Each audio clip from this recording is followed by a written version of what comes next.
ഫംഗ്ഷനിലേക്ക് എല്ലാ മീഡിയ പേഴ്സണെയും ഞാൻ ഏറ്റവും സ്നേഹത്തോടെ സ്വാഗതം ചെയ്യുന്നു. ഒപ്പം ഈ സിനിമയിലെ അഭിനേതാക്കൾ ചിലരുണ്ട്, അതുപോലെ ക്രൂ മെമ്പേഴ്സ് ഉണ്ട്.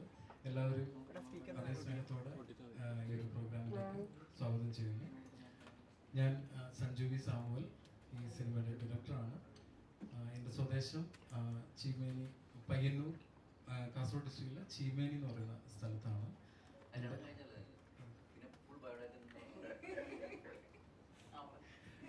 യെസ്, മാരീഡാണ്.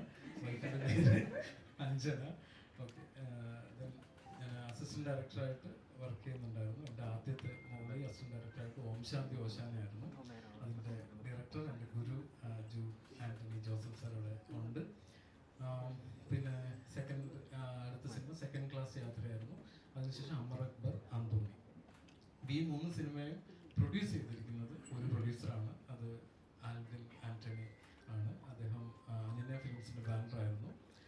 ശേഷം ഞാൻ ആദ്യമായി ചെയ്യുന്ന സിനിമ കപ്പ്. അതിലേക്ക് വന്നപ്പോൾ അദ്ദേഹം തന്നെ പ്രൊഡ്യൂസ് ചെയ്യാമെന്ന് പറയുന്നു. അങ്ങനെ കാര്യങ്ങൾ മുന്നോട്ട് പോകുന്നു. ആ ഒരു സിനിമയിലേക്ക് ഒരു പ്രൊഡ്യൂസറും കൂടെ വരികയാണ്, അതായത് ആൽവിൻ ആന്റണി സാറിൻ്റെ വൈഫ് ഏഞ്ചലീന മേരി. അപ്പോൾ ഈ ഒരു ഫംഗ്ഷനിൽ നിങ്ങൾക്ക് ഇങ്ങനെ കുറച്ച് നേരം വെയിറ്റ് ചെയ്തെന്ന് തോന്നുന്നു. എനിക്ക് സന്തോഷം എല്ലാവരും കൂടെ ഒത്തുകൂടി വന്നതിൽ. ഈ ഒരു ഔപചാരികമായി എല്ലാവരും ഒരിക്കൽ കൂടെ സ്വാഗതം ചെയ്യുന്നു. ഒപ്പം ഞാൻ നമ്മുടെ പ്രൊഡ്യൂസർ ഏഞ്ചലീന മേരി ചേച്ചി മാഡമാണ്. അതുപോലെ നെക്സ്റ്റ് എൻ്റെ സിനിമാറ്റോഗ്രാഫർ നിഖിൽ എസ് പ്രവീൺ, ഡയറക്ടറും റൈറ്ററും എൻ്റെ ഗുരുവായിട്ടുള്ള ജൂഡ് ആന്റണി ജോസഫ് സാർ, അനിക സുരേന്ദ്രൻ, അതുപോലെ നമിത പ്രമോദ് ആൻഡ് ആനന്ദ് റോഷൻ. ഇവരാണ് ഇപ്പോൾ വേദിയിലുള്ളത്. ഈ സിനിമയിലെ സെൻട്രൽ ക്യാരക്ടർ അവതരിപ്പിച്ചിരിക്കുന്നത് മാത്യു തോമസ് ആണ്. മാത്യു മറ്റൊരു സിനിമയുടെ ഷൂട്ടിലായതുകൊണ്ട് ഇന്നിവിടെ എത്താൻ പറ്റിയിട്ടില്ല. അതുപോലെ തന്നെ വളരെ പ്രധാനപ്പെട്ട ഒരു ക്യാരക്ടർ ചെയ്തിരിക്കുന്നത് ബേസിൽ ജോസഫാണ്. അദ്ദേഹം ഷൂട്ടിലാണ്. അപ്പോൾ നമുക്ക് ഇന്ന് അവൈലബിൾ ആയിട്ടുള്ള ആർട്ടിസ്റ്റാണ് ഇവിടെ കൂടിയിരിക്കുന്നത്. ജൂഡ് സാറും ഈ സിനിമയിൽ ഒരു ചെറിയ ക്യാരക്ടർ ചെയ്തിട്ടുണ്ട്. അതെൻ്റെ ഒരു പേഴ്സണൽ ഒരു സാറ് വേണം കൂടെ എന്നുള്ള എൻ്റെ ഒരു തീരുമാനത്തിൽ വന്ന് ചെയ്തതാണ്. പിന്നെ ശിഷ്യൻ്റെ ഒരു സിനിമ വരുന്നു. അതിൻ്റെ ഒരു സന്തോഷം ഷെയർ ചെയ്യാനും കൂടിയാണ് വന്നിരിക്കുന്നത്. ഇവരെല്ലാവരും ഒരിക്കൽ കൂടി സ്വാഗതം ചെയ്യുന്നു. അതിനാദ്യം ചേച്ചി എല്ലാവരും ഒന്ന് വെൽക്കം ചെയ്തൊരു പ്രൊഡ്യൂസർ നൽകി.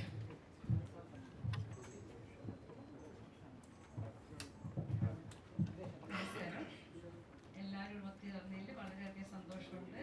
ഞങ്ങൾ ഈ ഒരു ചെറിയ പടത്തിൽ നിങ്ങളുടെ എല്ലാവരുടെയും സഹായം ഞങ്ങൾ പ്രതീക്ഷിക്കുന്നു. ഇതിൽ ആത്മാർത്ഥമായി ഞങ്ങൾ എല്ലാ ക്രൂവും നന്നായി തന്നെ വർക്ക് ചെയ്തിട്ടുണ്ട്. ഞങ്ങളുടെ പുതിയ ഡയറക്ടർ, പുതിയ ഒത്തിരി കുടുംബങ്ങളെ ഞങ്ങൾ ഇൻട്രൊഡ്യൂസ് ചെയ്യുന്നുണ്ട് ഇതിൽ.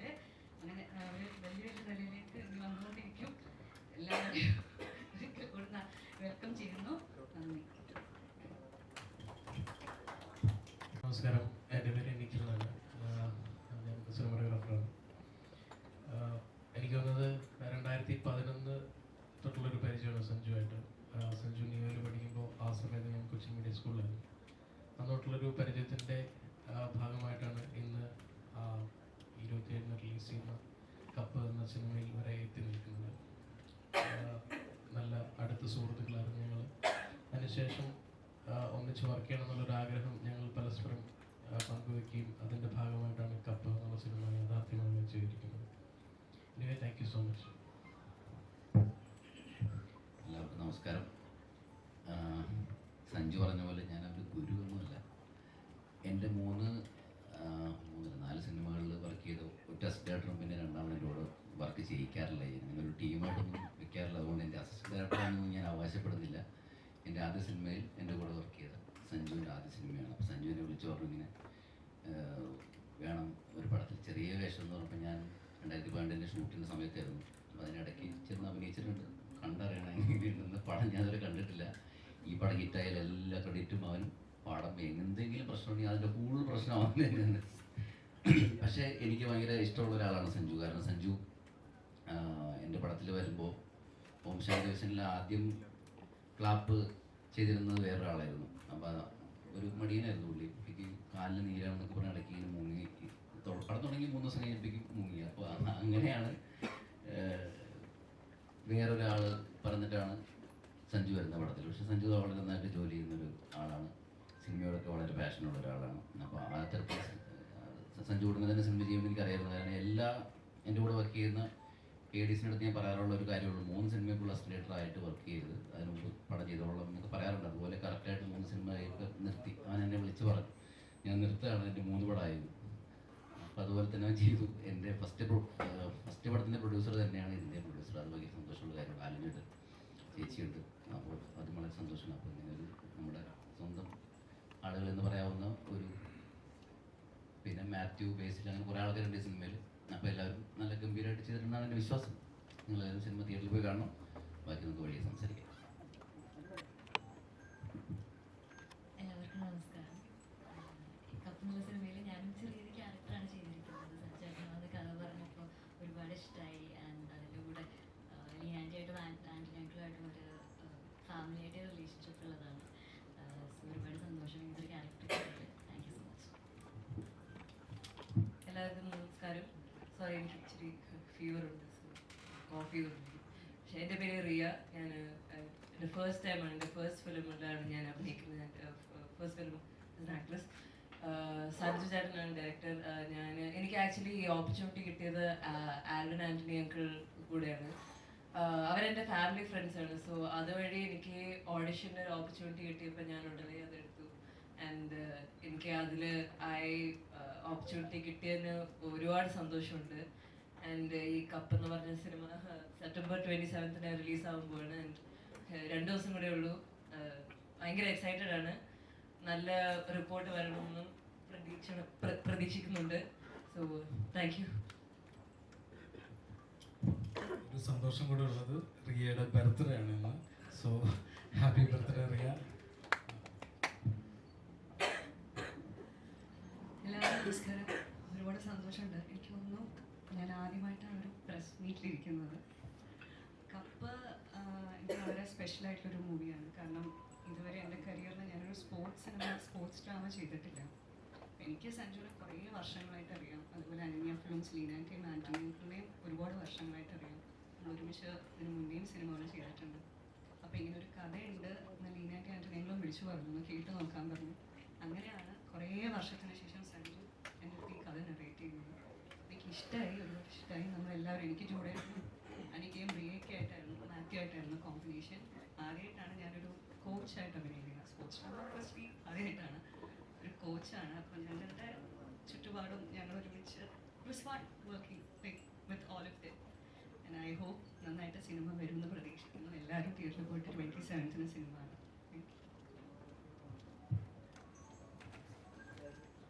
നമസ്കാരം. നമ്മൾ പറഞ്ഞ ഇത്രയും വലിയൊരു പ്രസ് മീറ്റ് ആദ്യമായിട്ടാണ്.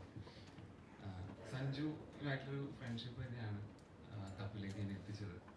അപ്പം എന്തായാലും ആദ്യമായിട്ട് ഇതുവരെ അതിന് നന്ദിയൊന്നും പറഞ്ഞിട്ടൊന്നുമില്ല, അത് പറയേണ്ട ആവശ്യമൊന്നുമില്ല എന്ന് തോന്നുന്നു.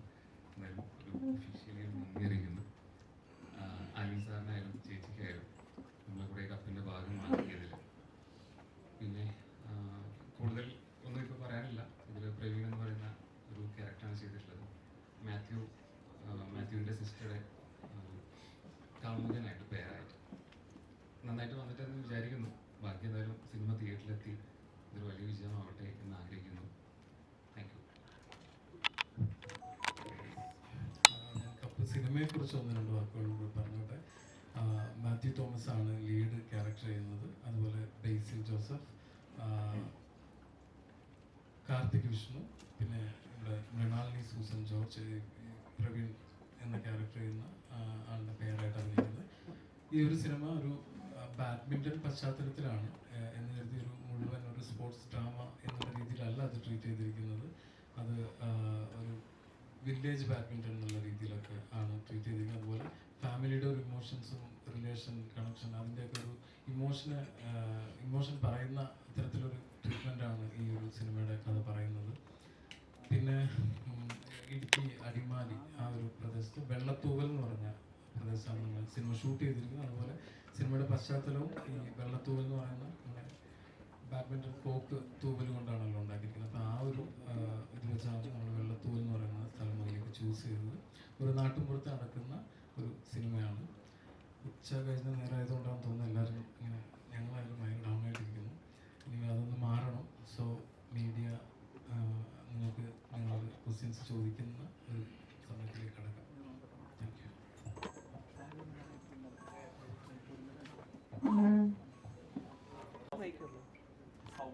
യെസ്, അൽഫോൺസ് പുത്രൻ, അൽഫോൺസ് ചേട്ടനാണ് ഈ സിനിമ പ്രസൻറ്റ് ചെയ്യുന്നത്. അത് എന്നെ സംബന്ധിച്ചൊരു വലിയൊരു ഭാഗ്യമായിട്ട് കാണുന്ന ഒരു കാര്യമാണ്. ജസ്റ്റ് ഒരു സിനിമയുടെ പ്രസൻറ്റർ എന്നുള്ള ഒരു പേര്, ഇങ്ങനെ ഒരു ബ്രാൻഡ് നെയിം യൂസ് ചെയ്യുന്ന പോലെ അല്ല. ഈ സിനിമയുടെ തുടക്കം മുതൽ എനിക്ക് വേണ്ടിയിട്ട് ഇതിൻ്റെ ക്യാരക്ടറുകൾ ആരെ കാസ്റ്റ് ചെയ്യണം അങ്ങനെയുള്ള കാര്യങ്ങളിലൊക്കെ ഇടപെട്ടിട്ടുണ്ടായിരുന്നു.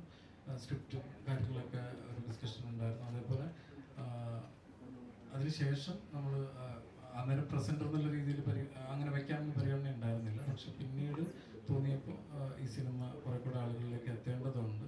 അതിനും ഒപ്പം ഈ അൽഫോൺസ് പുത്രൻ എന്ന് പറയുന്നത് ഈ കപ്പ് എന്ന് പറയുന്ന മൂവിയുടെ പ്രൊഡ്യൂസർ ആൽവിൻ ആന്റണിയുടെയും എഞ്ചലിന മേരി അവരുടെ മകളുടെ ഹസ്ബൻഡാണ്. സോ ആ ഒരു കണക്ഷൻ കൂടെ ഉണ്ട്. അങ്ങനെ ആ സിനിമയിലേക്ക് ഒന്നും പറയാം.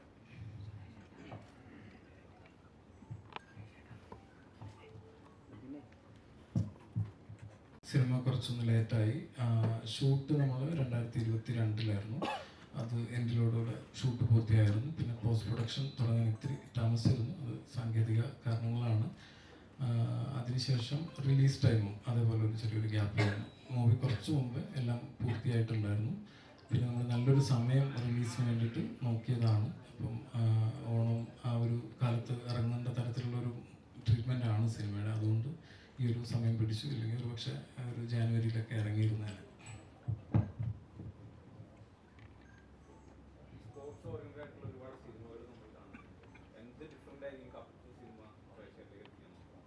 ആ ഒരു ചോദ്യം നേരിടേണ്ടത് കൊണ്ടാണ് ഞാൻ ആദ്യം തന്നെ ഇതൊരു പക്ക ഒരു സ്പോർട്സ് ഡ്രാമയല്ല എന്ന് പറഞ്ഞു വെക്കുന്നത്. കാരണം ഇതൊരു ഫാമിലിയുടെയും സൗഹൃദത്തിൻ്റെ ഒക്കെ ഇമോഷൻ പറയുന്ന സിനിമ കൂടിയാണ്. അതിന് തന്നെയാണ് ഹൈലൈറ്റ്. അതിലൊരു പശ്ചാത്തലം ബാഡ്മിൻ്റൺ ആകുന്നു എന്നുള്ളതാണ്. അത് ഈ പറയുന്ന പോലെ ഒരു 16-17 വയസ്സുകാരനായിട്ടാണ് മാത്യു ആ സിനിമയുടെ തുടക്കം ആരംഭിക്കുന്നത്. അപ്പോൾ അതിൽ അവൻ്റെ ഒരു വലിയൊരു ഡ്രീമാണ് ബാഡ്മിൻ്റൺ പ്ലെയർ ആവുക, അതിൽ എസ്പെഷ്യലി ഇടുക്കി ഡിസ്ട്രിക്ട് വിന്നർ ആകുക, തുടർന്ന് മുന്നോട്ട് പോകുക എന്നുള്ളത്. അപ്പോൾ അതിന് വേണ്ടിയിട്ടുള്ളൊരു ട്രെയിനിങ് നടക്കുന്ന സമയത്ത് അവൻ അതിലേക്ക് ഒറ്റയ്ക്കൊന്നും നേടാൻ പറ്റത്തില്ല. അപ്പോൾ ആ സമയത്ത് അവൻ അതിനുവേണ്ടി തേടുന്ന വഴികളും ആ വഴികളിൽ ഉണ്ടാകുന്ന ബുദ്ധിമുട്ടുകളും കാര്യങ്ങളും പറഞ്ഞു പോകുന്നുണ്ട്. അതിനപ്പുറത്തൊരു കണക്ഷൻ, ഫാമിലിയുടെ ഒരു കണക്ഷനെ കുറച്ചുകൂടെ ഒരു ആ ഒരു പിന്നെന്താ ഇൻസിഡൻസും കാര്യങ്ങളൊക്കെ കുറെ കൂടെ കൂടുതൽ ഇൻക്ലൂഡ് ചെയ്തിട്ടുള്ളൊരു സിനിമ തന്നെയാണ്.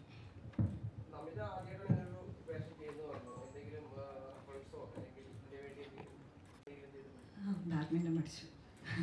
അത് ആക്ച്വലി ഞാൻ വിചാരിച്ചു എനിക്ക് അടിപൊളിയായിട്ട് ബാഡ്മിൻ്റൺ കളിക്കാൻ പറ്റും. ഞാൻ നല്ല നാടൻ രീതിയിൽ ബാഡ്മിൻ്റൺ കളിക്കും. ചെറുപ്പത്തിൽ നമ്മളൊക്കെ പഠിക്കുമല്ലോ, അങ്ങനെയൊക്കെ കളിക്കുമായിരുന്നു.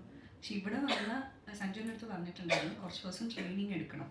അപ്പോൾ ഉണ്ണി എന്ന് പറഞ്ഞിട്ടൊരു കോച്ചുണ്ട്, അപ്പോൾ അക്കാഡമിയിലൊക്കെ വർക്ക് ചെയ്യുന്നു. അപ്പോൾ ഉണ്ണി ഞങ്ങൾക്ക് കുറച്ച് ദിവസം ട്രെയിനിങ് തന്നിട്ടുണ്ടായിരുന്നു. ട്രെയിനിങ്ങിൻ്റെ ഫസ്റ്റ് ദിവസം മനസ്സിലായി ഞാൻ കളിച്ചിരുന്നത് മൊത്തം പൊട്ടത്തെറ്റായിരുന്നു.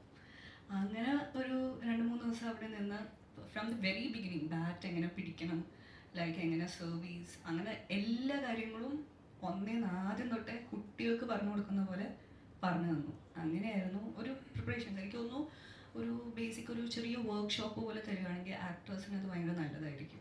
ആ ക്യാരക്ടർ മോൾഡ് ചെയ്യാൻ വേണ്ടിയിട്ട് അതിൻ്റെ അതെന്തായാലും വർക്കിൽ റിഫ്ലക്റ്റ് ചെയ്യും.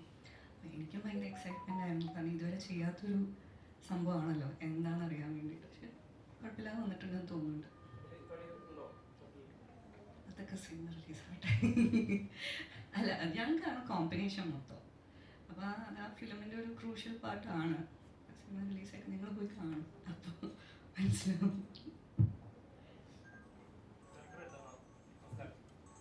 നമസ്കാരം. മാത്യുവിനെ നമ്മൾ പല സിനിമകൾ കണ്ടിട്ടുണ്ട്. റൊമാൻറ്റിക് വേഷങ്ങളുള്ള പലപ്പം തണ്ണീർമത്തൻ നിരങ്ങളായിരിക്കും പ്രകാശം പറ്റുന്നതായിരുന്നു, ക്രിസ്ത്യൻസിരി ഒരു ടീനേജ് ബോയുടെ ലവ് സ്റ്റോറി നമ്മൾ കണ്ടിട്ടുണ്ട്. ആ വേഷത്തിൽ നമ്മൾ കണ്ടിട്ടുണ്ട്. അതൊന്ന് എത്രത്തോളം ഡിഫറെൻ്റ് ആണ് ഈ സിനിമയിലെ സോങ്ങിലായാലും ശരി ട്രെയിലറിലായാലും നമ്മളൊരു വേറെ മാത്യുവിനെയാണ് കാണുന്നത്. വേറെ കഥാപാത്രമാണ്. എത്രത്തോളം പാടാണ് നമുക്ക് കഥാപാത്രം മോൾഡ് ചെയ്യും. അത്തരത്തിലൊരു കോംപ്ലിമെൻറ്റ് പറയുമ്പോൾ സന്തോഷമുണ്ട്. കാരണം ഇതിൻ്റെ തുടക്കം മുതൽ മാത്യു അതിന് മുമ്പ് ചെയ്ത ഇപ്പം പറഞ്ഞ സിനിമകളിൽ ഈ റോം കോം ആ ഒരു കാറ്റഗറിയിൽ വരുന്ന സിനിമയാണ്. അപ്പോൾ ഇതിൽ കുറച്ചുകൂടെ ഡിഫറെൻ്റ് ഡിഫറെൻ്റായിട്ട് ചെയ്യാനുള്ളൊരു ശ്രമം നടത്തിയിട്ടുണ്ട്. അതിപ്പം ബാഡ്മിൻ്റൻ്റെ കാര്യത്തിലായാലും മാത്യുവിന് നമുക്കിപ്പോൾ പറഞ്ഞ പോലെ നമ്മളൊരു 2 മന്തിൻ്റെ അടുത്ത് ഒരു ട്രെയിനിങ് മാത്യുവിന് കൊടുത്തിരുന്നു. അത് ഏറ്റവും നന്നായിട്ട് അവൻ ചെയ്തിട്ടുണ്ട്. അത് സിനിമയിലെ കളിയുടെ പോർഷൻ അങ്ങനെ ഭീകരമായിട്ടുള്ള സിനിമ അല്ലെങ്കിൽ പോലും അതിൽ അവൻ നന്നായിട്ട് അത് ചെയ്തിട്ടുണ്ട്. അതോടൊപ്പം മാത്യുവിന് തന്നെ പേഴ്സണലി ഒരുപക്ഷെ നിങ്ങൾ ചോദ്യം ചോദിക്കാനുണ്ടായ കാരണം ചില സിമിലാരിറ്റി ഈ ലവ് ട്രാക്കിൽ കണ്ടിട്ടുണ്ടാവാം. അപ്പോൾ അതൊന്ന് മാറ്റി പിടിക്കാൻ ശ്രമിച്ചിട്ടുണ്ട്. പിന്നെ സിനിമ പറയുന്നതും ഒരു ലവ് ട്രാക്കിനപ്പുറത്ത് അവൻ്റെ ഒരു എയിം പാഷന് സിനിമ അതാണ് പറയുന്നത്. ഒരു പക്ഷെ അതിലേക്ക് അവൻ കൂടുതൽ എയിം വെച്ചുകൊണ്ട് പെർഫോം ചെയ്തതിൻ്റെ ഭാഗമായിട്ട് ആ ഒരു ഡിഫറൻസ് ഫീൽ വന്നിട്ടുണ്ട്. നിങ്ങളത് എടുത്തു പറയുമ്പോൾ ഒരുപാട് സന്തോഷം. യെസ്,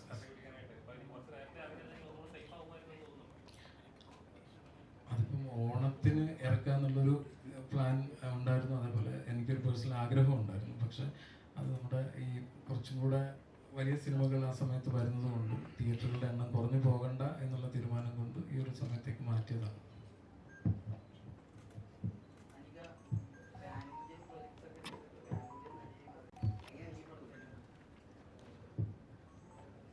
അങ്ങനെയൊന്നുമില്ല, പ്ലാനിൻ്റെ നടിയായി മാറിയിട്ടൊന്നുമില്ല. ഞാൻ പ്രോജക്റ്റിലേക്ക് വന്നത് പറഞ്ഞ പോലെ ലീനാൻ്റെയും ആൻറ്റണിയുടെ വഴിയാണ്. അപ്പോൾ ഞങ്ങൾ തമ്മിൽ ഫാമിലി ആയിട്ട് known each other for a long time. അപ്പോൾ അങ്ങനെ സഞ്ജു ചേട്ടൻ വന്ന് പറഞ്ഞു കഥ. ഒരു ചെറിയ റോളാണെങ്കിലും ഒരു നൈസ് സംഭവമായിരുന്നു. അപ്പോൾ അങ്ങനെയാണ് ഈ ഇതിലേക്ക് വരുന്നത്.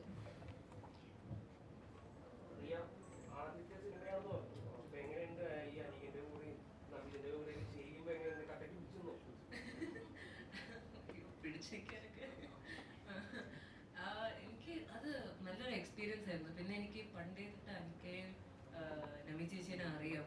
സോ അതുകൊണ്ട് എനിക്ക് കുറച്ചും കൂടെ ഒരു കംഫർട്ടബിൾ സ്പേസും ഉണ്ടായിരുന്നു. സോ എനിക്ക് നമ്മൾ BTS ടൈമിലൊക്കെ നല്ല കുറച്ച് ഫണ്ടായിരുന്നു. പക്ഷെ അല്ലാതെ അഭിനയിക്കുമ്പോൾ നല്ലതായിട്ട് എനിക്ക് നല്ല സ്പേസ് തന്നു. സോ എനിക്ക് ഒരു ഫിയറോ ഒരു പേടിയോ തോന്നിയില്ല. ഒരു ഫസ്റ്റ് സീൻ ഫസ്റ്റ് ടേക്ക് അങ്ങനെ ഒരു പേടി തോന്നിയില്ല. എനിക്ക് ഒരു റീഅഷുറൻസ്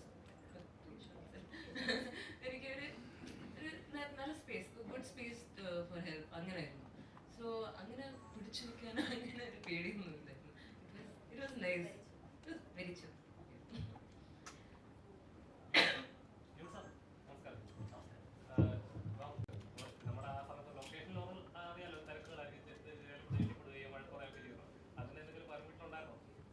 എനിക്ക് ആദ്യം എങ്ങനെ തോന്നി എന്നെ വിളിച്ചപ്പോൾ സാർ വന്നേ പറ്റുള്ളൂ, ഒരു ചെറിയ വേഷം അഭിനയിക്കാം. അപ്പോൾ ഞാൻ ചോദിക്കുകയും ചെയ്തു നിനക്ക് എന്നെ ലൊക്കേഷനിൽ ചീത്ത പറയാനല്ലടാന്ന് ചോദിച്ചു.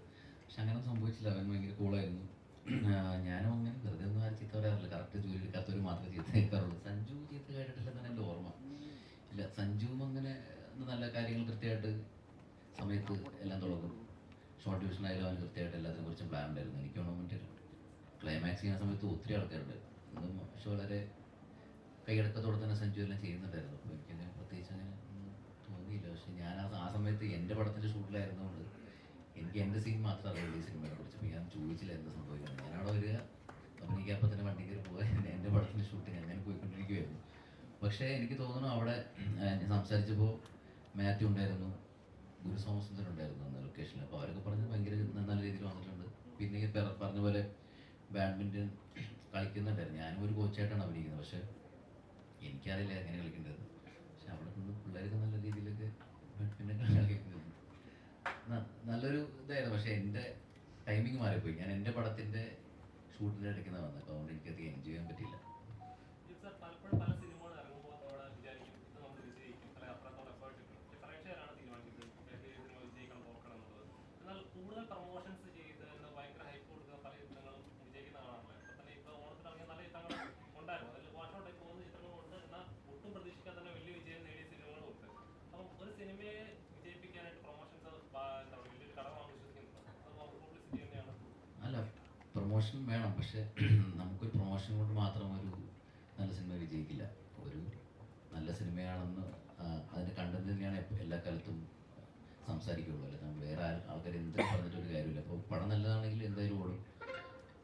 എന്താ പറയുക, നമ്മുടെ സിനിമകളായപ്പോലും നമ്മൾ ഫസ്റ്റ് ഡേ ഒത്തിരി ആൾക്കാർ പ്രതീക്ഷയൊക്കെ വരുന്ന സമയത്ത് ആരും ഉണ്ടാവാറില്ല തിയേറ്ററിൽ. പക്ഷേ ഒരു ഫസ്റ്റ് ഷോ അല്ലെങ്കിൽ ഒരു നൂൺ ഷോക്ക് കഴിഞ്ഞ ഒരു സമയത്ത് ആൾക്കാർ പറഞ്ഞു കേട്ട് അങ്ങനെ തന്നെയാണ് പടം ഹിറ്റാവുന്നത്. ഇപ്പോൾ എല്ലാ സിനിമകളും അങ്ങനെ, ഏത് വലിയ സിനിമ എടുത്താലും ചെറിയ സിനിമ എടുത്താലും കണ്ടന്റ് വളരെ നല്ലതാണെങ്കിൽ സിനിമ എന്തായാലും ഓടും. പിന്നെ പ്രൊമോഷൻ അതിന് ഒന്ന് പുഷ് ചെയ്യും എന്ന് മാത്രം.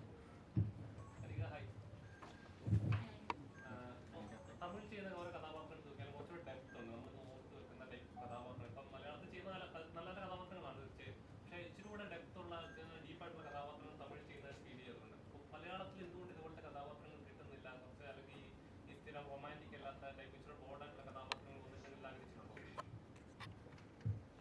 തമിഴിൽ അങ്ങനെ കിട്ടിയത് മൈ ലക്കാണ്. നല്ല സ്ക്രിപ്റ്റ്സ് കിട്ടി, വലിയ വലിയ ആൾക്കാരോട് അഭിനയിക്കാൻ കിട്ടി. So that's all purely luck and very grateful for that. പക്ഷേ മലയാളത്തിൽ ഞാൻ അങ്ങനത്തെ ക്യാരക്ടേഴ്സ് ചെയ്തിട്ടുണ്ട്. പക്ഷേ ഈയിടെയായിട്ട് ഞാൻ വെയിറ്റിംഗ് നല്ല സ്ക്രിപ്റ്റിന് വേണ്ടി. അങ്ങനെ നല്ലത് കിട്ടിയാൽ ഞാൻ വെയിറ്റ് ചെയ്തുകൊണ്ടിരിക്കുകയാണ് നല്ല സ്ക്രിപ്റ്റിനുള്ള അതിന് വേണ്ടിയിട്ട്. സർ, ഡയറക്ടറിനോടാണ് ഈ ഇപ്പോൾ നമ്മൾ സ്പോർട്സ് ഇൻവോൾവ് ആയിട്ടുള്ളൊരു സിനിമയൊക്കെ സ്ക്രിപ്റ്റ് ചെയ്യാൻ നേരത്ത് നമുക്ക് വളരെ ഇൻസ്പയറിംഗ് ആയിട്ട് തോന്നിയിട്ടുള്ള സ്പോർട്സ് ഡ്രാമകൾ, ആളുകളുടെ സ്പോർട്സ് ജീവിതങ്ങളുണ്ടാവുമല്ലോ. അപ്പം ഉദാഹരണത്തിന് പി വി സിന്ധു ഒക്കെ അറൗണ്ട് 56 കിലോമീറ്റേഴ്സ് ട്രാവൽ ചെയ്തിട്ടാണ് അവർ ഓരോ വട്ടവും ബാഡ്മിൻ്റൺ കോർട്ടിലേക്ക് പോയിരുന്നത് പ്രാക്ടീസ് ചെയ്യാൻ വേണ്ടിയിട്ട്. അപ്പോൾ അവരുടെ ഫാമിലി അത്രയും ഇൻവോൾവ് ആയിരുന്നു. അപ്പം അങ്ങനെയുള്ള അങ്ങനത്തെ എന്തെങ്കിലും റിയൽ ലൈഫ് ഇൻസ്റ്റൻസസുകൾ എടുത്തിട്ട് അങ്ങനെ ലെജൻസിൻ്റെ എന്തെങ്കിലും എടുത്തിട്ട് കപ്പൽ അങ്ങനെ യൂസ് ചെയ്തിട്ടുണ്ട്? മാത്യുവിൻ്റെ കഥാപാത്രത്തിന് വേണ്ടിയിട്ട് യൂസ് ചെയ്തിട്ടില്ല. അത് ഇപ്പം ഇതിൻ്റെ writers Denson ഡ്യൂറോം and Akhilesh Latharaj. അപ്പോൾ അവർ എല്ലാവരും ഷട്ടിൽ കളിക്കുന്ന ആൾക്കാർ, ബാഡ്മിൻ്റൺ കളിക്കുന്ന ആൾക്കാർ. അപ്പോൾ ഈ പറയുന്ന മെയിൻ പ്ലെയേഴ്സ് അല്ലാത്ത നമ്മളെപ്പോലുള്ള സാധാരണ കളിക്കുന്ന ആളുകളുടെ ഇൻസിഡൻസ് നമ്മൾ മാത്യുവിൻ്റെ കഥാപാത്രത്തിന് വേണ്ടിയിട്ട് എടുത്തിട്ടുണ്ടായിരുന്നു.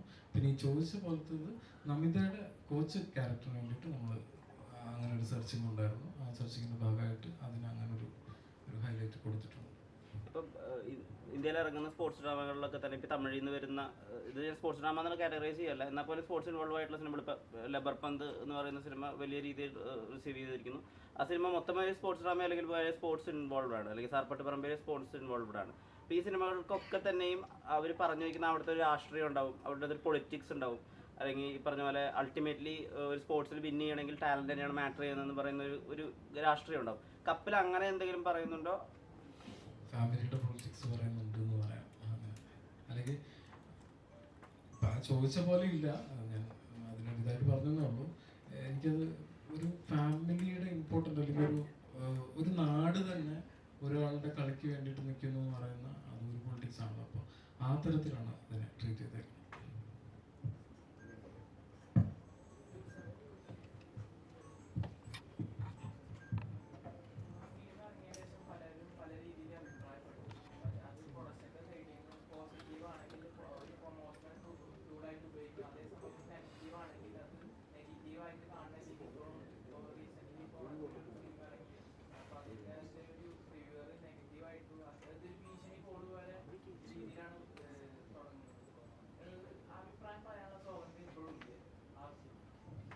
ഉണ്ടല്ലോ, എല്ലാവർക്കും ഉണ്ടല്ലോ.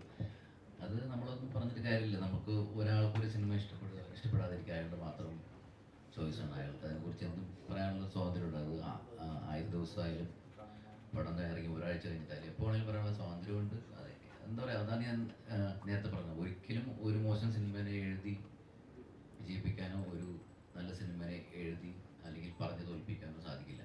പിന്നെ അതിൻ്റെ പുറകിലുണ്ടാകുന്ന വിവാദങ്ങൾ അറിയാലോ. ഓരോരുത്തർക്ക് ഓരോ സ്വഭാവമാണ്. നമ്മളിപ്പോൾ ഒരു സാധനം ഇഷ്ടപ്പെട്ടില്ല എന്ന് പറയുമ്പോൾ കഷ്ടപ്പെട്ട് ചെയ്ത ഒരു സിനിമ വേറെ ആൾ ഇഷ്ടപ്പെട്ടില്ല എന്ന് പറയുമ്പോൾ നമുക്ക് പെട്ടെന്ന് എന്തെങ്കിലും വിഷമം വരും. അപ്പോൾ അതിൻ്റെ ഭാഗമായിട്ടുണ്ടാവുന്ന പ്രതികരണങ്ങളായിരിക്കും. അതിനൊന്നും മൈൻഡ് ചെയ്യേണ്ടതെന്നാണ് എൻ്റെ ഒരു അഭിപ്രായം. ജൂഡ് സർ, ഈ രജനീകാന്ത് സാറുമായിട്ടൊരു ഫോട്ടോയൊക്കെ ഭയങ്കരമായിട്ട് വൈറലായിട്ടുണ്ടായിരുന്നു. അത് ഒരേ സമയം മലയാള സിനിമയ്ക്ക് കിട്ടുന്ന ഒരു ആദരവുമാണ്, എന്നാൽ പുതിയൊരു സിനിമയുടെ അപ്ഡേറ്റും കൂടിയാണ്. കാരണം അദ്ദേഹം വീട്ടിലേക്ക് വിളിച്ച ഒരാളെ അങ്ങനെ ആദരിക്കുന്നുണ്ടെങ്കിൽ അല്ലെങ്കിൽ സംസാരിക്കുന്നുണ്ടെങ്കിൽ, നെൽസണെ അങ്ങനെ വിളിച്ചിരുന്നു, അങ്ങനെ ലോകേഷിനെ അങ്ങനെ വിളിച്ചിരുന്നു, അങ്ങനെ വിളിക്കുന്നവരൊക്കെ ആയിട്ട് രജനീകാന്ത് സാർ പടം ചെയ്യാറുണ്ട്. അങ്ങനെ എന്തെങ്കിലും ഉണ്ടോ? ആൻഡ് ആ ഇൻറ്ററാക്ഷനിൽ അദ്ദേഹം മലയാള സിനിമയെ പറ്റിയിട്ടോ 2018 പറ്റിയിട്ടോ എന്താ പ്രിസൈസ് ആയിട്ട് പറഞ്ഞതെന്ന് ഷെയർ ചെയ്യാം. 2018 കണ്ടിട്ട് സാറ് പറഞ്ഞത് അതെങ്ങനെയാണ് ഷൂട്ട് ചെയ്തതെന്ന് ചോദിച്ചു. ഞാൻ പറഞ്ഞു ഇങ്ങനെയാണ് ഷൂട്ട് ചെയ്തത്, ഞങ്ങളൊരു ടാങ്ക് ഉണ്ടാക്കി ടാങ്കിൽ വെള്ളം നിറച്ചത് വീടുകൾ വെച്ച് അങ്ങനെ ഫുൾ കഥ പറഞ്ഞു പടം ഷൂട്ട് ചെയ്തതിന്. സാറ് പറഞ്ഞത് ഭയങ്കര റിയലിസ്റ്റിക് ആയിട്ട് തോന്നുന്നുണ്ട്, ഗംഭീരമായിരിക്കുന്നു എന്ന് പറഞ്ഞു. വേറെ ഒന്നും പറഞ്ഞില്ല. ലൈക്കൊക്കെ ആയിട്ട് അഗ്രിമെന്റ് വന്നു എന്നൊക്കെ നമ്മൾ അറിയുന്നു, അപ്പോൾ അതുകൊണ്ട് ചോദിച്ചതാണ്. ഞാൻ എൻ്റെ സിനിമ അടുത്ത സംവിധാനം ചെയ്യുന്ന സിനിമയുടെ ഒരു കൃത്യമായിട്ട് ഇതുപോലെ സഞ്ജു ചെയ്യുന്ന പോലെ സഞ്ജു വളരെ മാന്യമായിട്ട് എല്ലാ കാര്യങ്ങളും പറയുന്നത് പറഞ്ഞാൽ ഞാൻ അതിനു വേണ്ടി മാത്രം ഒരു പ്രസ് മീറ്റ് വിളിക്കാൻ എന്താ പറയുക, അതിനെക്കുറിച്ച് കൂടുതൽ പറഞ്ഞുകൊണ്ടിരുന്ന കുറേ ഇങ്ങനെ പറയേണ്ടി വരും, അതുകൊണ്ടാണ് സോറി.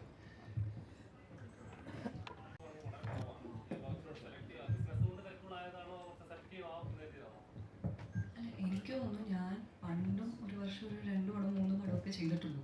ആ സമയത്ത് സ്കൂളിങ് അങ്ങനെ പോയ സമയത്ത് എനിക്ക് തോന്നുന്നു ഇത്രയും കാലത്തിൽ ഞാൻ ഈ കഴിഞ്ഞ വർഷമാണ് ഏറ്റവും കൂടുതൽ സിനിമ ചെയ്തിട്ടുള്ളത്. അത് ഓരോന്നായിട്ട് റിലീസാവുകയാണ്, നെക്സ്റ്റ് മന്ത് റിലീസുണ്ട്.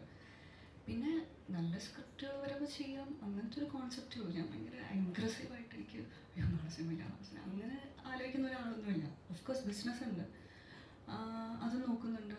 സിനിമ വരുമ്പോൾ അത് സ്ക്രിപ്റ്റ് വായിച്ച് ഇഷ്ടമുള്ള സിനിമകൾ സമയം എടുത്ത് ചെയ്യുന്നുണ്ട്. സിനിമ ഞാൻ എപ്പോഴും പറയുന്ന കാര്യമാണ്, for me it's an art. അതൊരു കലയാണ്, അത് മാക്സിമം നല്ലോണം ചെയ്യാൻ നോക്കുന്നുണ്ട്. ഇത്രയേ ഉള്ളൂ. കപ്പിൽ തന്നെ കപ്പിൽ ഓഫ് കോഴ്സ് എനിക്ക് സഞ്ജു നറേറ്റ് ചെയ്തപ്പോൾ ഞാൻ ഇതിന് മുന്നേ ഒരു ഇൻ്റർവ്യൂവിൽ പറഞ്ഞിട്ടുണ്ടായിരുന്നു, ഡയലോഗ്സ് പ്രസൻറ്റ് ചെയ്തിരിക്കുന്ന രീതി എനിക്ക് ഭയങ്കര ഇഷ്ടം. ഭയങ്കര ഇൻസ്പിറേഷൻ തോന്നും നമുക്ക് കേൾക്കുമ്പോൾ. സഞ്ജു എൻ്റെ അടുത്ത് ഫോണിൽ വിളിച്ചിട്ടായിരുന്നു ആ കഥ നറേറ്റ് ചെയ്തതും സ്പെസിഫിക്കലി എൻ്റെ ഡയലോഗ്സ് നറേറ്റ് ചെയ്തതും. അപ്പം എനിക്കത് കേൾക്കുമ്പോൾ തന്നെ ചില ഡയലോഗ്സ് സഞ്ജുവിൻ്റെ കഴിവാണോ എന്ന് എനിക്കറിയില്ല, ചില ഡയലോഗ്സ് പറയുമ്പോൾ നമുക്ക് ഗൂസ് ബംസ് വരും എൻ്റെ ഒരു പോർഷനിൽ. അപ്പോൾ അത് ഈ സ്ക്രിപ്റ്റിലേക്ക് എന്നെ അട്രാക്ട് ചെയ്തൊരു മെയിൻ ഫാക്ടറാണ്. പിന്നെ സ്ക്രിപ്റ്റ് സെലക്ഷൻ അത് ഓരോരുത്തരുടെ പ്രോസസ്സാണ്. ഇൻ ജനറൽ ഞാൻ എങ്ങനെ ഇപ്പോൾ നോക്കുന്നതെന്ന് വെച്ചാൽ ഞാനൊരു സ്ക്രിപ്റ്റ് കേൾക്കും, ഒരു 2-3 ദിവസം ഞാൻ സമയം ചോദിക്കും. അത് കഴിഞ്ഞ് ഞാൻ മൊത്തം വായിക്കും. ഞാൻ ഐ എം എ റീഡർ. ഞാനത് മൊത്തം വായിച്ചു കഴിഞ്ഞ് ഒരു കുറച്ച് ദിവസം കഴിഞ്ഞിട്ട് അത് അപ്പോഴും എൻ്റെ മനസ്സിൽ നിൽക്കുകയാണെങ്കിൽ ഡെഫിനറ്റ്ലി ഞാൻ ആ സിനിമ ചെയ്യും. കാരണം ഓരോരുത്തരുടെ പെർസ്പെക്റ്റീവ് ഓരോന്നാണല്ലോ സിനിമയെ പറ്റി. വളരെ സിമ്പിൾ പ്രോസസ്സാണ്, ഭയങ്കര ആധ്യാത്മികമായിട്ടൊന്നുമില്ല.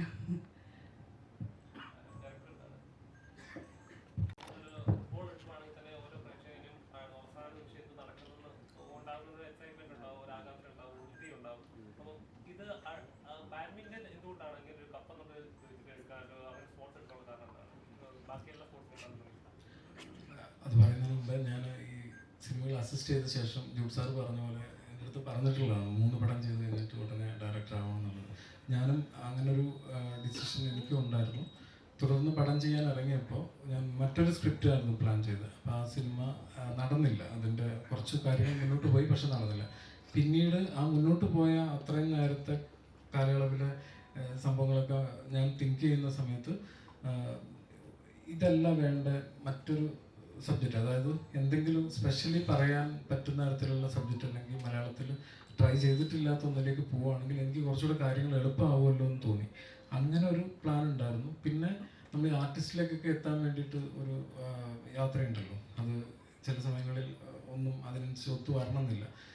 അതുകൊണ്ട് തന്നെ എനിക്ക് പേഴ്സണലി ഭയങ്കര ഇഷ്ടമുള്ള ഒരു ആക്ടറാണ് ചേതൻ. അപ്പം ഗപ്പി സിനിമയിലെ ചേതൻ. അപ്പം ചേതനെ എനിക്ക് പരിചയമുണ്ട്. ഈ സിനിമയിൽ തന്നെ കാർത്തിക്, വിഷ്ണു അവരെല്ലാം ഗപ്പിയിൽ ഒന്നിച്ചുണ്ടായിരുന്നവർ. അപ്പോൾ ആ തരത്തിൽ എനിക്ക് പരിചയമുള്ളതുകൊണ്ട് എനിക്ക് പരിചയമുള്ള ഒരു ആക്ടറിനെ വെച്ചൊരു സിനിമ ചെയ്യാമെന്നുള്ള തരത്തിലാണ് ഞാൻ ഈ ഒരു കഥയുടെ ഒരു ഓൺലൈനും കാര്യങ്ങളിലേക്കൊക്കെ പോകുന്നത്. അങ്ങനെ വന്നപ്പോഴാണ് ചേതന വെച്ചുള്ള ഒരു സിനിമ, അതിന് എന്തെങ്കിലും സ്പെഷ്യാലിറ്റി വേണമല്ലോ എന്നുള്ള തോന്നലിലാണ്. ബാഡ്മിൻ്റൺ ഞാൻ നോർമലി കളിക്കാറുണ്ട്. അപ്പോൾ ആ ഒരു തോട്ടിലോട്ട് പോകുന്നത്. എന്തുകൊണ്ട് ക്രിക്കറ്റ്, ഫുട്ബോൾ എന്ന് പറഞ്ഞു കഴിഞ്ഞാൽ ഇവിടെ ഓൾറെഡി മലയാളത്തിൽ അത്തരം സിനിമകൾ വന്നിട്ടുണ്ട്. അപ്പോൾ എനിക്ക് സ്പെഷ്യലി ഒന്നും കാണിക്കാൻ അതിനകത്ത് മേ ബി ഉണ്ടാവില്ലായിരിക്കാം. അപ്പോൾ അതുകൊണ്ട് ഞാൻ ബാഡ്മിൻ്റണിലേക്ക് പോയി. പിന്നെ എന്നെ സംബന്ധിച്ച് മറ്റേ തൂവൽ, പറക്കുക, ഉയരുക ഇങ്ങനെയുള്ള വേർഡ് പോലും എനിക്ക് ഭയങ്കര ഫീല് തരുന്ന കാര്യങ്ങൾ. അപ്പോൾ അങ്ങനെയൊക്കെ ബാഡ്മിൻ്റണിലേക്ക് എത്തുന്നു. അപ്പം ചേതനമായിട്ടാണ് ഞാനിത് ചേതനൊപ്പം ഒരു സിനിമ ചെയ്യണം. അത് ഇന്നും എൻ്റെ ഒരു ഡ്രീമാണ്. എനിക്ക് ഭയങ്കര ഇഷ്ടമുള്ള ഒരു ആക്ടറാണ്. അപ്പം അങ്ങനെ വന്നപ്പോൾ ചേതനമായിട്ട് ഇത് മുന്നോട്ട് പോകാൻ നിന്ന സമയത്ത് അത് നടന്നില്ല. അത് വേറൊരു കാരണം കൊണ്ടത് നടന്നില്ല. അപ്പം ചേതനം ഇഷ്ടപ്പെട്ട ഒരു സബ്ജക്റ്റായിരുന്നു. ചേതന ചെയ്യാൻ പറ്റിയില്ല ആ സാഹചര്യത്തിൽ. അങ്ങനെ വന്നപ്പോൾ എനിക്കാണെങ്കിൽ ഞാൻ ഒരു പടം ഇറങ്ങിയിട്ട് പിന്നെ ചെയ്യാൻ ഇറങ്ങിയിട്ട് നടക്കാതെ വരികയും വീണ്ടും ഗ്യാപ്പ് വരുന്നതുകൊണ്ട് എനിക്ക് ഇമ്മീഡിയറ്റ്ലി അത് ചെയ്യുകയും വേണം. ആ സമയത്ത് ആരാണ് ഇനി ചെയ്യാം എന്നുള്ള തരത്തിൽ ചിന്തിച്ചപ്പോഴാണ് മാത്യുവിലോട്ട് ചിന്തിക്കുന്നത്. കാരണം അതുവരെ മാത്യുവിനെ ചിന്തിക്കാത്തത് എനിക്ക് ചേതന വെച്ച് ചെയ്യണം എന്നുള്ള നിർബന്ധം ഉള്ളതുകൊണ്ട് ദെൻ മാത്യുവിൻ്റെ അടുത്ത് ഉടനെ എനിക്കൊന്ന് ചേതൻ്റെ ഭാഗത്തു നിന്നുള്ള ഒരു ചെയ്യാൻ പറ്റില്ല എന്നുള്ള ഒരു സാഹചര്യം വന്നപ്പോൾ ഉടനെ തന്നെ മാത്യുവിലോട്ട് പോയതാണ്. മാത്യു ഇപ്പം ഇമ്മീഡിയറ്റ്ലി ഒരു 2 ദിവസത്തിനുള്ളിൽ യെസ് പറയുകയും പിന്നീട് അങ്ങനെ മൂവ് ചെയ്തു. അപ്പോൾ ഇതിൻ്റെ സാഹചര്യം എന്ന് പറയുന്നത് സ്പെഷ്യലി എന്ത് കാണിക്കാം എൻ്റെ ആദ്യ സിനിമയിലേക്ക് എന്നുള്ള ഒരു തീരുമാനത്തിൻ്റെ ഭാഗമായിട്ട് ബാഡ്മിൻ്റൺ വന്നത്. ജൂഡ് ആൻ്റണി 4 സിനിമകളിലെ 3 സിനിമകളും സ്ത്രീകളെ പറ്റിയാണ്. അപ്പോൾ ഈ മലയാള സിനിമ ഇപ്പോൾ ഏറ്റവും വിപ്ലവകരമായ ഒരു കാലഘട്ടത്തിലൂടെ കടന്നുപോയിക്കൊണ്ടിരിക്കുന്നത്. അവിടെ ചർച്ചയാവുന്നത് സ്ത്രീ സുരക്ഷ എന്നുള്ളത് പ്രധാനപ്പെട്ട ഒരു കാര്യമാണ്. അപ്പം ഞാൻ ചോദിക്കുന്നത്, ഇപ്പോൾ ഈ ഹേമ കമ്മിറ്റി ഉൾപ്പെടെയുള്ള കാര്യങ്ങളിലെ കണ്ടെത്തലുകളിലെ ആളുകളിലേക്ക് എത്തുമ്പോൾ സിനിമകൾ ആളുകൾ കാണുന്നുണ്ടെങ്കിൽ പോലും സിനിമാക്കാരോട് അല്ലെങ്കിൽ സിനിമയിൽ മേഖല വർക്ക് ചെയ്യുന്ന ആളുകളുടെ അടുത്ത് അവരുടെ സ്വഭാവശുദ്ധിയെ പറ്റി ആളുകൾക്ക് സംശയങ്ങളുണ്ട്, ആളുകൾക്ക് അരക്ഷിതാവസ്ഥയുണ്ട്. അപ്പോൾ ഇതിൻ്റെ ഭാവി എന്തായിരിക്കും, അല്ലെങ്കിൽ ഇതിൻ്റെ ഒരു പരിവർത്തനം എന്തായിരിക്കും എന്നാണ് ജൂഡ് ആൻ്റണി എന്ന വ്യക്തി സിനിമാക്കാരൻ വിശ്വസിക്കുന്നത്? ഇതിലങ്ങനെ പരിവർത്തനം സ്വയമേ ഉണ്ടാവേണ്ടതാണ്. ഇപ്പോൾ ഒരു പുറത്തുനിന്ന് ഒരു ആളുകൾക്ക് വന്ന് ഒരു അടിച്ചേൽപ്പിക്കേണ്ടതായിട്ടുള്ള ഒരു വിദ്യാഭ്യാസം ഇല്ലാത്ത അല്ലെങ്കിൽ യാതൊരു ബോധമില്ലാത്ത ആളുകളല്ല സിനിമ ഇൻഡസ്ട്രിയിലുള്ളത്. അവർക്ക് സ്വയം അറിയാം. ഈ പറഞ്ഞ പോലെ പഴയ ഞാൻ വരുന്നതിന് മുമ്പുള്ള കഥകൾ എനിക്കറിയില്ല. ഞാൻ അസിസ്റ്റൻ്റായിട്ട് വന്ന കാലം മുതൽ ഒരു പെൺകുട്ടിയുടെ അടുത്ത് എന്തെങ്കിലും മോശമായ രീതിയിൽ ഒരാൾ സംസാരിച്ചില്ല അപ്പോൾ തന്നെ സ്പോട്ടിൽ മറുപടി കിട്ടുന്ന തരത്തിലുള്ള സ്ത്രീകളായിട്ടാണ് ഞാൻ വർക്ക് ചെയ്തിട്ടുള്ളൂ. എൻ്റെ പടത്തിൽ വർക്ക് ചെയ്ത ആരായാലും, ഇപ്പം എൻ്റെ സിനിമയിൽ വർക്ക് ചെയ്യുന്ന നസ്രിയ ആയാലും, അപർണ ബാലമുരളി, അന്നാപൻ അല്ലെങ്കിൽ തൻവീറാം, അങ്ങനെ എല്ലാവരും അങ്ങനത്തെ ആളുകളാണ്. അപ്പോൾ ഒരിക്കലും എനിക്ക് അങ്ങനത്തെ ഒരു സിറ്റുവേഷൻ ഞാൻ കണ്ടില്ല. അതിനർത്ഥം ഇല്ല എന്നല്ല, ഇവിടെ അങ്ങനെ ഒരു പ്രത്യേകിച്ചൊരു വിശുദ്ധീകരണം അല്ലെങ്കിൽ നവീകരണം എന്ന് പുറത്തുനിന്ന് ആൾ ചെയ്യേണ്ട ആവശ്യം സ്വയം എല്ലാവരും തന്നെ ചെയ്യുന്നതാണ്. ഇപ്പോൾ എനിക്ക് തോന്നുന്നു ഇവിടെ ഇരിക്കുന്ന ആളുകൾക്ക് ആർക്കും അങ്ങനെ എന്ത് ചെയ്യണം എന്നറിയാതെ പുറത്തുനിന്ന് ഒരു ഹെൽപ്പ് കിട്ടേണ്ട ഗതികേടിലൊന്നും ആരും ഉണ്ടാവില്ല. അതാരും സിനിമയിൽ അങ്ങനത്തെ ഒരു അവസ്ഥ വന്നിട്ടൊന്നുമില്ല. പിന്നെ പണ്ട് ചെയ്തിട്ട് കാര്യങ്ങൾ എന്തെങ്കിലും മോശമായിട്ടുണ്ടെങ്കിൽ സ്വാഭാവികമായിട്ട് അതിനുള്ള ഉത്തരങ്ങൾ കിട്ടണം എന്ന് തന്നെയാണ് എൻ്റെ ആഗ്രഹം. പിന്നെ ഞാനിങ്ങനെ സിനിമ ചെയ്യുമ്പോൾ ഒരു ആണിനെ മെയിൻ ഹൈലൈറ്റ് ചെയ്യാം അല്ലെങ്കിൽ ഒരു സ്ത്രീയെ അങ്ങനെ ഒന്നും ഞാൻ എൻ്റെ അടുത്ത് ധന്യവർമ്മ നമ്മുടെ സിനിമയിൽ അഭിനയിച്ചിട്ടുണ്ട് സാറാസില്ല. അപ്പോൾ ശരി തന്നെയാണ് എൻ്റെ അടുത്ത് പറഞ്ഞത്, നിങ്ങൾ ശരിക്കും ആളായിട്ട് കാണുന്നതുകൊണ്ടാണ് എന്താ പറയുക ഒരു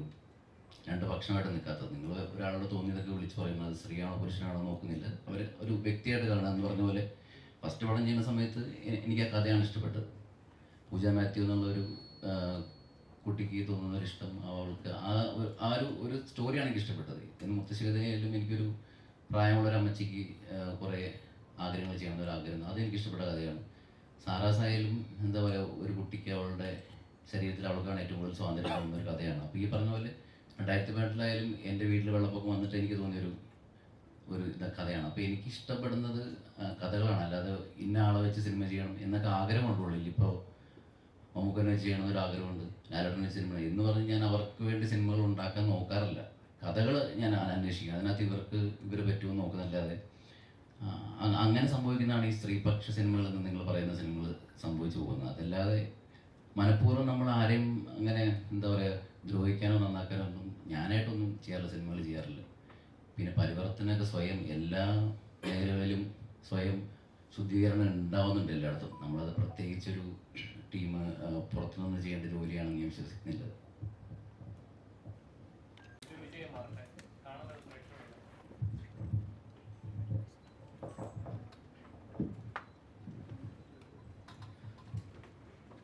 ഡെബ്യൂട്ട് മൂവിയാണ്. സോ ഇതിൽ തുടങ്ങുന്നു എൻ്റെ സിനിമ രംഗത്തെ വളർച്ചയും പരിപാടിയൊക്കെ. അപ്പോൾ അതുകൊണ്ട് മാക്സിമം പ്രേക്ഷകരിലേക്ക് എത്തുക എന്നുള്ളത് വലിയ നീഡായിട്ടുള്ള കാര്യമാണ്. അപ്പം ഇതൊരു ഓണം കഴിഞ്ഞെങ്കിൽ പോലും ആ ഒരു കാലഘട്ടമാണ്. സോ സിനിമകൾ കുറച്ചുകൂടെ ആളുകൾ തിയേറ്ററിൽ വന്ന് കാണുന്ന ഒരു സമയമാണ്. ഇപ്പോൾ ആസിഫ് അലിയുടെ ഒരു പടം ഇറങ്ങിയിട്ടുണ്ട്. അപ്പം അത് കാണുമ്പോൾ കണ്ടന്റിന് കുറച്ചുകൂടെ പ്രാധാന്യം ഉണ്ട് എന്നുള്ളൊരു തോന്നൽ വളരെയധികം ഉണ്ട്. അപ്പം അതുപോലെ ആ ഒരു കോൺഫിഡൻറ്റും ഉണ്ട്, കണ്ടന്റ് ആളുകൾക്ക് ഇഷ്ടപ്പെടുന്നുള്ള. അപ്പം തീർച്ചയായിട്ടും ഒരു തവണയെങ്കിലും നിങ്ങൾക്ക് ഈ സിനിമ കണ്ടിരിക്കാൻ അല്ലെങ്കിൽ അത്തരത്തിൽ നിങ്ങളത് ഹാപ്പി ആക്കും എന്നുള്ളത് എനിക്ക് വിശ്വാസമുണ്ട്. സോ എല്ലാവരും തിയേറ്ററിൽ പോയി കാണുക എന്നുള്ളതാണ്. അത്രയും